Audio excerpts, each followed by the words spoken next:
Hi, this is Dr. Randy Bock. Today's February 9, 2022. It's actually the 75th wedding anniversary of uh, my late and beloved parents, Sam and Dorothy Bock. So thank you for all you did. They worked together. They had a wonderful life together. My mom lived on quite a number of years after that. Um, and she was an amazing woman. I remember fondly my dad. He left us much earlier, but they were always devoted to each other. And my mother carried his memory on for a long time with a full life thereafter. So, sweet thoughts to both of you in heaven together. And thank you for all the wonderful things you did for me um, and my brothers. We had one brother who lived before any of us, and he died at a young age of a neuroblastoma. Um, I'll give you this one quick anecdote.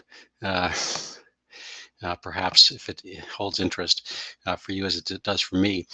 Um, they had this one child, and they didn't move on to other children because he was ill, um, and they couldn't do anything for him at that time. And even today, it's a deadly illness. My father, uh, managed to cope, and this is always a big reason why couples broke up or had divorce.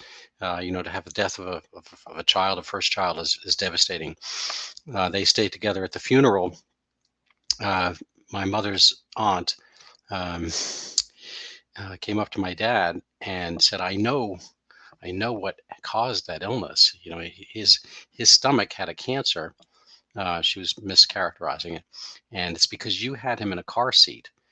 They had been driving around in very rudimentary car seat in the early 1950s, just a bunch of pipes and whatnot. You would never see one in a car like that today.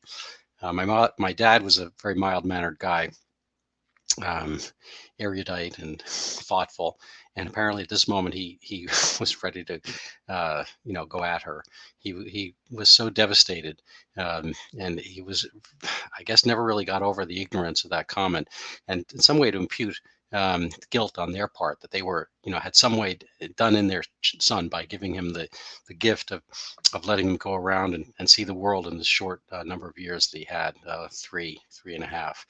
Um, I took that message as kind of an intolerance for misinformation, and misinformation is actually mislabeled quite a bit and is applied falsely these days for oftentimes the truth. Hers comment wasn't the truth, but I think it.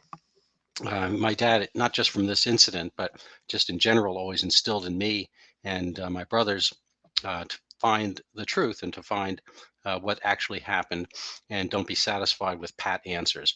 And I think it was that story didn't really resonate with me because I heard it when I was so young.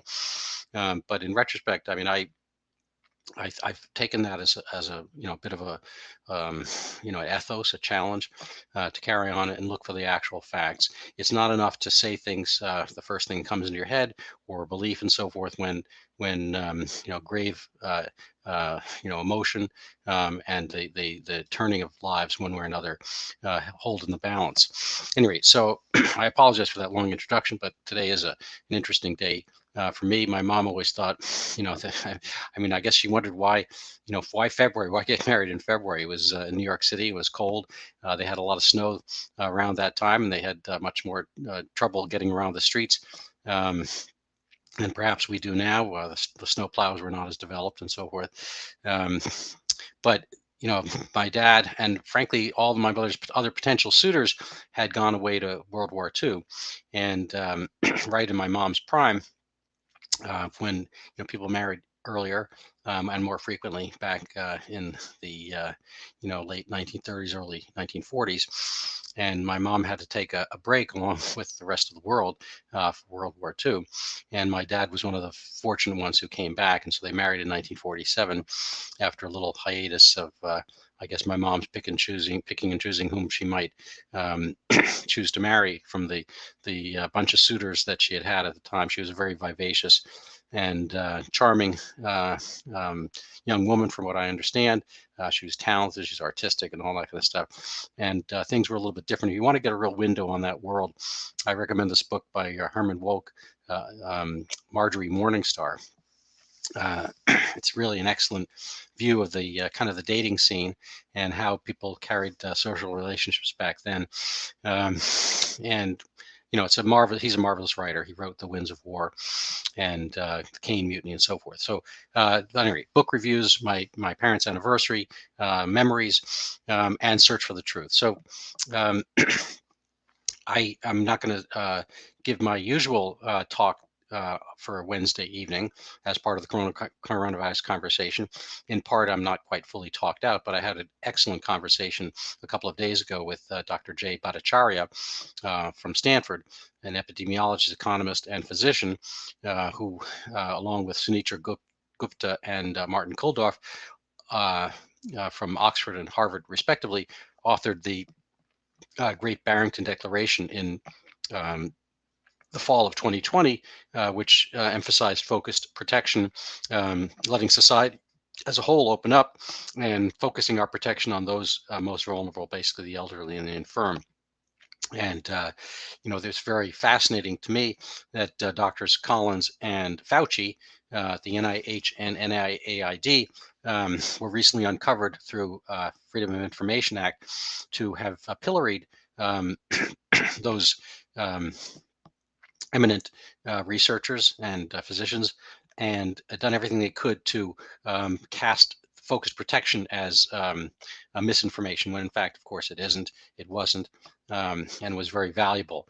They wanted to control the narrative. I guess they succeeded to varying extents. I frankly think it's criminal to do what they did from their perches in government. So I highly recommend you go see my other interview. And if you need a link, I'm happy to provide it.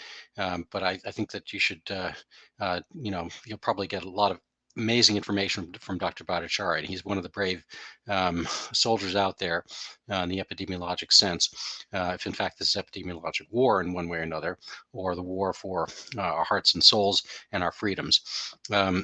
Just as a mild shout out or honk, our brothers up in Canada, aka America's hat. I joke. I know I have Canadian in-laws and so forth. So I love them. But frankly, most of them are on the side opposite of the truckers who are working towards getting their freedoms back. And it's a sadness that has to be the case, that we have to work extracurricularly to get those things that are granted to us by God and, held in proxy by certain of our governments. So part of my speechifying over the weeks has been that there's a meta virus. There's not just the coronavirus, but there's another virus, which is governance and the way it can be manipulated. And, what are the weaknesses? I mean, this coronavirus has shown the weaknesses in our information system and our governmental system. And I think the parliamentary countries have done worse. Canada, Australia, New Zealand have done worse than those with presidential constitutional republic aspects, because Parliament is essentially a tyranny of the majority, even if it's your majority. And it's not necessarily a full tyranny. It may be able to be turned over time. There's far more concentrated power in a parliamentary system than in a constitutional republic, which reserves rights oftentimes to the individual states and between the various branches of government, whether judicial, executive, and legislative. Anyway, without doing too much civics there, I think it's very important to keep an eye out for what's going on there, because hopefully our freedoms will come back, but they have to be worked for. They have to be earned. Benjamin Franklin, I think, said it's a republic if you can keep it, and referring to our country. And the Bill of Rights and the Constitution, all those things are pieces of paper. They're on parchment, and we like to think that they are operative as law, but they sometimes are observed in the breach. People can get around things. They'll get around things. Like water. People oftentimes will find the lowest level and move straight ahead in that regard. Anyway, so the topic of today's talk, to finally get to it, is something I've been working on. I'm putting on basically the capstone or the keystone or the last chapter, the epilogue of my book, Overturning Zika, which is coming out shortly, within the next few weeks, maybe a month or so. I'm trying to do a push in Brazil first, but I felt like it needed a chapter on the great missing Zika vaccine. And our experience with COVID for the vaccine, um, it has at least one positive, that one was created. Um, there's those T-shirts. My parents went to Las Vegas and all I got was this lousy T-shirt. Well, for Zika, which ostensibly caused microcephaly in babies whose mothers had experienced the infection in the first trimester. Um, uh, they were just told, never to have kids until we have a vaccine, and just kind of wait. And a lot of government ministers throughout the Americas, not here per se, except possibly in Puerto Rico, and there was some mention there, we're told just stop having kids. That's the answer. And we'll get a vaccine and you sit tight. And when that comes around, we'll vaccinate everybody and then you can go back to having kids.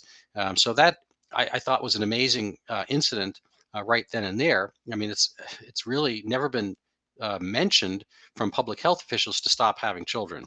I mean, having children as above, my parents, is that's how we got here.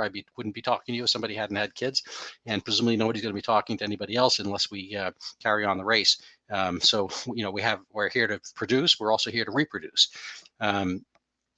And so I thought I'd just kind of go over that chapter. I'm not going to read it word for word, but you can take a look at it, and I'm going to add it to the stream now. So I think there's some really instructive aspects about the Zika vaccine. And I'll just pull it up and maybe breeze through it a little bit. And if you have any interest in that or the book, let me know. And again, for our real coronavirus conversation, I recommend you look at my piece from a couple days ago with Jay Bhattacharya. So let me get on my reading glasses here. The broken promise of the Zika vaccine, women's lives in limbo. The vaccine story we know by heart is COVID-19. So I'm not going to really go over that too much, but just to highlight for Zika microcephaly, and again, I think, Zika microcephaly has disappeared since 2015, 2016. I don't think it was all that to begin with, but nobody knew about that. Nobody knows my theory, frankly.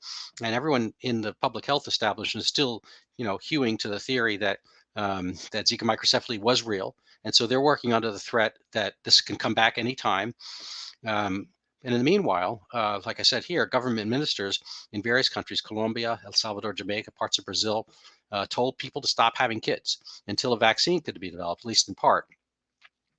Hundreds of thousands of women probably listened because the birth rate did decline throughout the Americas and in Brazil in particular.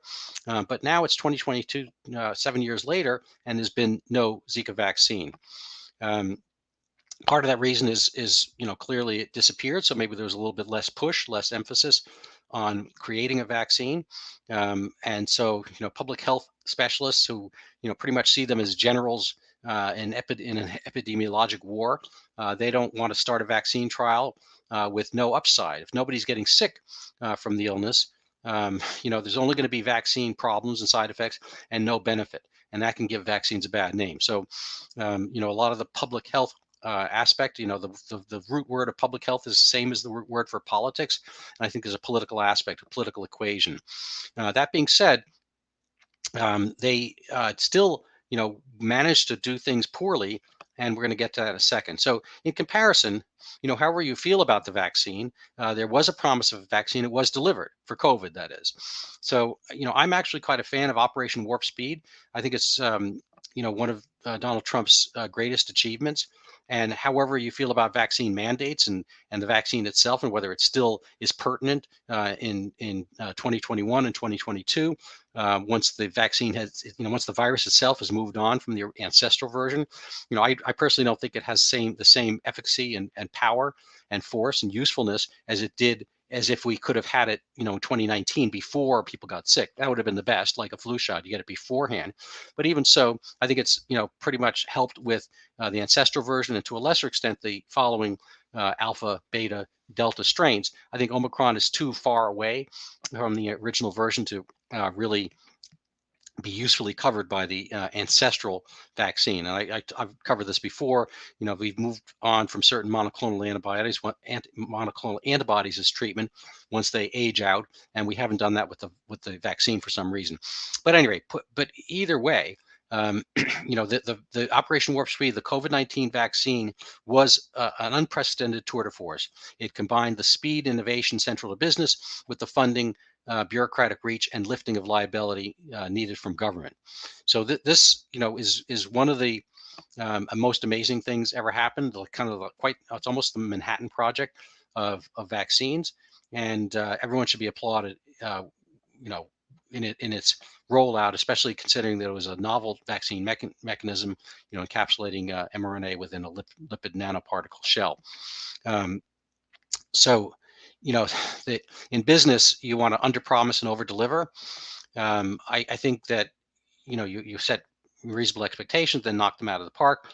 And while this hasn't quite happened with the COVID-19 vaccine, the actual production of it did do that. People were promised, that with COVID-19 vaccine, the lockdowns and restrictions would disappear, there'd be a return to normalcy. We haven't received that. That's really a problem more with government, I think, than the vaccine itself. Um, I have a friend who's very frustrated by this, a very bright guy, a computer scientist, and he says he's been thraxed, I mean, triply vaccinated, and people in Israel are being quadruply vaccinated, and he still got Omicron. I think this is really kind of a category error, and I've mentioned it over here. The things I've been talking about before, that the current versions are not covered by the vaccine that's really referring to a virus that's more than 2 years old. Anyway, so that's COVID-19. We're all familiar with that.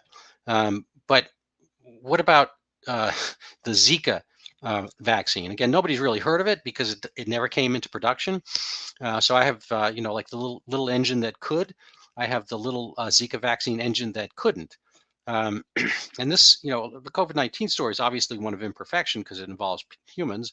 But the Zika vaccine situation actually is worse. And this is from an article in The Atlantic, A Country Without Babies. And I'm not going to read the whole quote, but it goes over some of the things I mentioned before, that people were, told to stop having kids. And there's some hypothetical questions here at the bottom. If you heard that message, would you take it seriously? What would society look like, with no kids and a depleted younger generation unable to support older ones down the road 5, 10, 25 years later? This has happened to a certain extent in the places that listened. Still there are hundreds of millions of women throughout the tropics, of reproductive age interest with the future of their families at risk, and they're owed, either the vaccine reward, or they should be told that, they should stop waiting, or perhaps that Zika, microcephaly may not have been an actual thing, since it never seemed to have recurred once people were looking at it more carefully. There was enough science. It's not that long ago, 2015, 2016. Basically, the same virus, vaccine capabilities we had in 2019, 2020 existed then.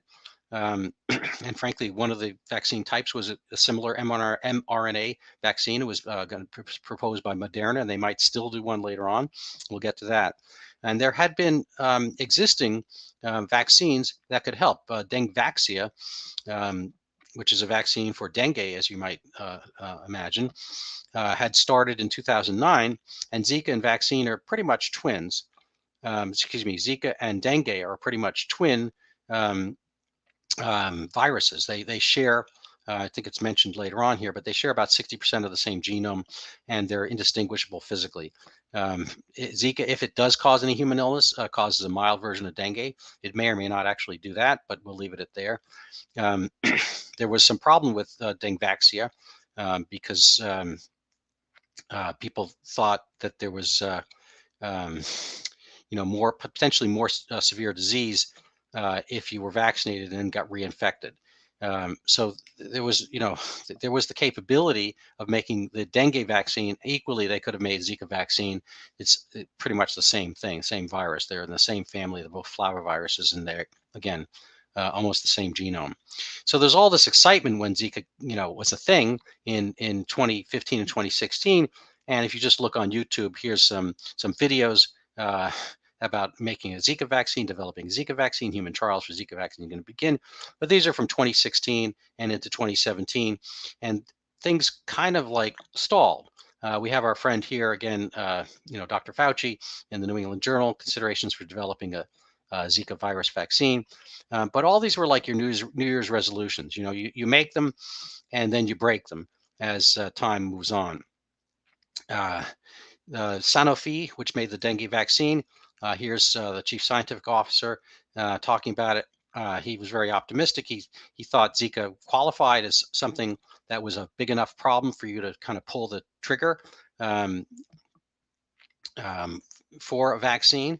And then he says here that Zika, Sanofi should be able to do it really quickly because they have dengue already on the market. And as I said here, he mentions that the Zika and dengue are very, very similar, 60% genetic similarity.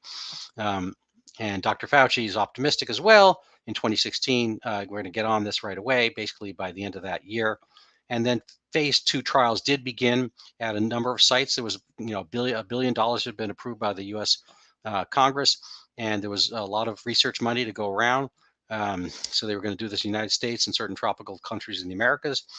And then what happened? Well, I don't know. I mean, I'm I believe this is Dr. Fauci again. I'm totally intent on getting this vaccine to the point where it could be usable. It's a high priority. And into 2017, there were still a lot of, I don't know if you can see this chart here. I'm not going to go into detail, but there were, 10, live clinical studies of vaccine types, and they all differed from one type to another, including the mRNA type. But then what happened? I don't know. It's a funny thing. They had at the end of 2016, they spent, I don't know, gosh, it looks like $1 million to get a bunch of bioethics ethicists together, and they produced this huge white paper. I think it's about 80 pages or something like that, in February 2017 about the ethics of using and of doing the research for a Zika vaccine. They, over time, there have been experiments with treatments involving poorer patients, and the Tuskegee experiment is an example. Is one I mentioned here. They didn't want to duplicate, where it looks as if you're taking advantage of a poorer, less educated population. So they did this all ethical study, and they pointed out that finding yellow fever and the experimentation in Cuba had done had been done well ethically. But more recently, in the 1940s, similar to the Tuskegee experiment, there was one in Guatemala, which had failed to obtain the informed consent of the research subjects and so forth. And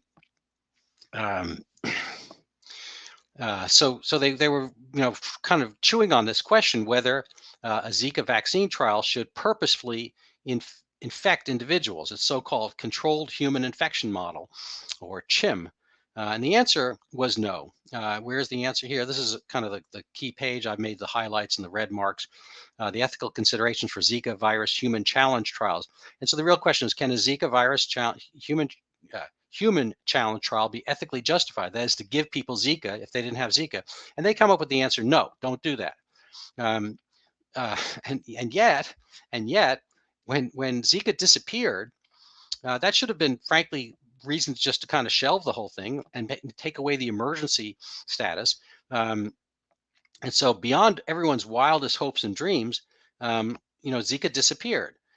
So, what did they do instead? Did they say, declare victory and move on? No, they have this headline here in Science: as massive Zika vaccine trial struggles, researchers revive plan to intentionally infect humans. The highlight here is mine. The disappearance of Zika in the Americas makes it tough for the $110 million trial to evaluate worth of the vaccine candidate. So you have $110 million, as Dr. Fauci mentions here. Right now, there are no infections, and certainly not enough to even think about an efficacy signal at this point, says Dr. Fauci. So ideally, you would just step away. And what I say here, declare victory and gone home.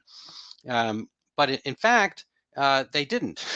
On the one hand, a Brazilian investigator, part associated, he said it's a good dilemma because we don't have Zika anymore, but it's a dilemma. Everybody's concerned about it. It's a lot of investment. So I appreciate they, understand money's been spent, and they don't want money to be spent purposelessly. But this falls into what I call the sunk cost fallacy. And here's an explanation. It's a cute little cartoon, and you can go over this. Um, but the more our past investment, the harder it is to abandon it. We ignore the promise of a better experience in the future by making an attempt to negate a loss in the past. In other words, our past investments over influence our current decisions. So they didn't know when it's going to happen again, but they wanted to go ahead and do it. So these are a couple of doctors, Dr. Anna Durbin out of Johns Hopkins. Um, uh, she felt that avoiding infecting humans would be a great setback. If we had been allowed to go forward, we'd know today which vaccines look good. So she's not happy about that. And she turned to the bioethicists to try to undo their ethics report. And you can see here, this is actually from the same Science article, Zika's Vanishing Act. And this is January 2016. But once they really looked at microcephaly better, and they looked at Zika, they had better testing, everything disappeared in North America and South America. And these are really negligible numbers considering what they thought the epidemic was. And these continue out to this day, pretty much at zero every year after. The head bioethicist, with the chair of this report, Dr. Seema Shah, she actually turned I think she turned the ethics report on its head. She said, right now in 2018, when there's frankly, it's over here, there's no Zika going on. She says there's a compelling reason to conduct a human challenge trial now. The details are complicated, and it's important to have a rigorous review. So I think the second sentence is just gobbledygook, cover your butt, and so forth. But Dr. Fauci nonetheless echoes it. If they're careful, um, we have no problems supporting a human infection model, CHIM. Zika was a very ominous threat just a couple of years ago, and there's certainly a possibility it's going to come back. It's a risk that you'll spend this money and never use the vaccine, but balancing the importance of this infection and the impact it could have, we felt it was a good decision to move ahead. And I would be happy, or as in my Fauci voice, and I would be happy to defend that anywhere. According to this 2018 article, Dr. Durbin hopes to start injecting Zika virus into people immunized with a vaccine in 2019. So it's kind of like either one or the other. Either this is so dangerous that we should really be aware of it, or we're going to inject people in it. I think you undercut the whole ethical argument if the thing has disappeared and you still want to inject people with it because you want to have the vaccine. I don't think this was about helping people anymore. And frankly, I think it has shades more of the Tuskegee experiment, of the Guatemala experience, than it does of the Walter Reed positive experience in Cuba a century ago. So this is, I think pretty much I'm fairly sure this didn't come to pass. I've actually not, found a firm conclusion. I'm going to send a letter to doctors Durbin and Shaw and ask them this, but I don't think they actually did wind up injecting people. But to get to my point, if the major thesis of my book, Overturning Zika, is true, then there should never be any future worries of Zika microcephaly vaccine or not. If it does somehow, if I'm wrong, and it does somehow reappear having been real in the first place, technology has far improved in the meanwhile, and amping up for a vaccine would take place in its own due course much more rapidly than previously. The overall good news from COVID-19 is that mRNA vaccines can be made fairly quickly once the proper coding has been done. And the CEO of Moderna pretty much echoes this. This is, he said, within the last year, he's hoping to get a Zika vaccine to market, and he could do an mRNA version. So, I think there's some instructive things here. I'd love to hear your thoughts on this. I'm probably just going to end with a quick photo album of some of the thoughts that I had this last week via memes. This is comparing, I mean, you could just maybe go over the countries and see which ones, how well they do as parliamentary republics versus constitutional republics or semi-presidential. And, I think Sweden did the best in Europe in maintaining personal freedoms. This is a quote from Frederick Hayek, The Road to Serfdom. And it's a depressing aspect that scientists and scholars, put themselves readily at the service of the new rulers. And it's one of the most depressing and shameful spectacles in the whole history of the rise and fall of National Socialism. Anyway, I think you should, take a look at that quote. You can pause. What else we got here? You can just take a look at these. I think they speak for themselves. Here's Neil Young fans trying to delete Spotify. That's a whole nother episode from last week. Trudeau demands truckers get vaccinated like he did so they don't catch COVID like he did. I think he recently used COVID as an excuse to get away from talking with the truckers. Anyway, so I think I'm going to stop here, and I wish you a wonderful week in COVID and all other things. And may you stay healthy, happy, and exert your will so that we can maintain free, not just from COVID, but free in general. And so thank you so much for spending the time with me tonight. If you're curious about anything Zika, please let me know. I'll try to put you on my mailing list for the Zika book forthcoming.